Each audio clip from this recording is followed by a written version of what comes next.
Wat is die groot verskil tussen 'n dier wat geoffer was vir sy bloed en Jesus as die paaslam?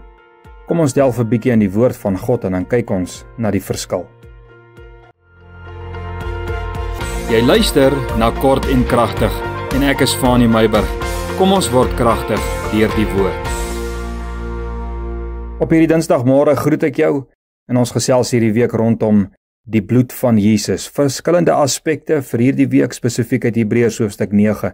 Maar voordat ek aangaan, nooi ek jou, ek herinner jou, Sondag het ons 'n bietjie 'n Paasfeesdag en ons nooi jou, soos wat ons mense nooi, dat jy daar waar jy is, nooi 'n bietjie jou buurman as kind van die Here of jou werkskollega na jou huis toe en dan sit julle 'n bietjie rondom 'n tafel, sê vir hulle moet 'n piknikmandjie pak, dalk met hulle eie kos, as jy dit so wil hê, en met hulle eie eetgerei, laat hulle 'n stoel saambring en julle sit 'n bietjie rondom die tafel of in 'n kring, dan gesels julle, maar gebruik die geleentheid om 'n bietjie te getuig van wat Jesus vir jou of jou gesin gedoen het. Ons gaan dit hier by ons ook doen. Sondag, so van 11:00 se kant af die middag, nooi ons jou om saam met ons om die tafel te kom sit. Selfde gedagte, bring jou eie kos, bring jou eie eetgerei, 'n piknikmandjie soos mense dit noem, bring jou eie stoel.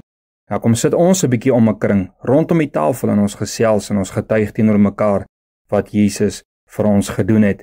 Laat weet ons net 'n bietjie, julle wat plaas toe kom, so teen Woensdag, sodat ons die dingetjies gereed kan kry. Soos ek gesê het, ons gesels hierdie week rondom die bloed van Jesus en vandag spesifiek dat Jesus homself opgeoffer het.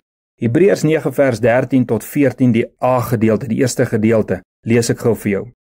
Want as die bloed van stiere en bokke en die as van 'n vers wat die verontreinigdes besprinkel, heilig maak tot reiniging van die vlees, hoeveel te meer sal die bloed van Christus, en hier kom die gedagte, wat homself deur die ewige Gees aan God sonder smet geoffer het. Jy weet, daar is een groot verskil tussen 'n dier wat geoffer was en Jesus wat as paaslam geoffer was. Jy weet, die dier was vrywilliglik verplig, sonder eie keuse, gekies deur iemand anders om te sterf namens iemand anders. Hy het nie 'n keuse gehad in die proses nie, maar Jesus, sê ons skrif, het homself aan God geoffer, nie aan jou nie, maar homself namens jou aan God geoffer.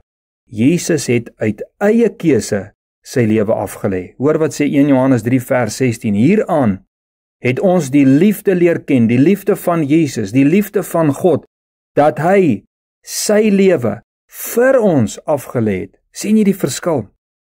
Jesus se bloed was gestort uit sy liefde vir ons. 'n Dier het nie liefde om sy lewe vir jou sonde af te lê nie. 'n Dier het vrede met jou sonde, solank jy hom voed en versorg.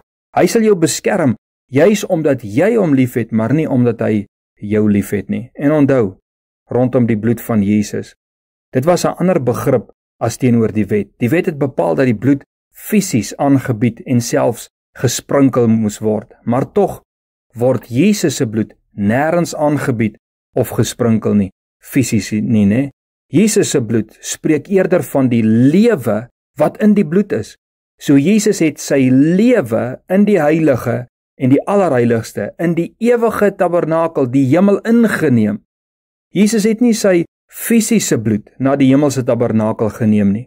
Alhoewel ons verstaan dat vers 11 en 12 sê dat Jesus wel sy bloed geneem het na die ewige hemelse tabernakel, maar dat ons moet verstaan dat Jesus die betekenis van die bloed, die lewe, sy lewe in die ewige tabernakel ingeneem het. Soos wat vers 24 sê, want Christus het nie ingegaan in 'n heiligdom met hande gemaak nie, 'n teebeeld van die ware nie, maar hy het in die hemel self om nou voor die aangesig van God vir ons te verskyn.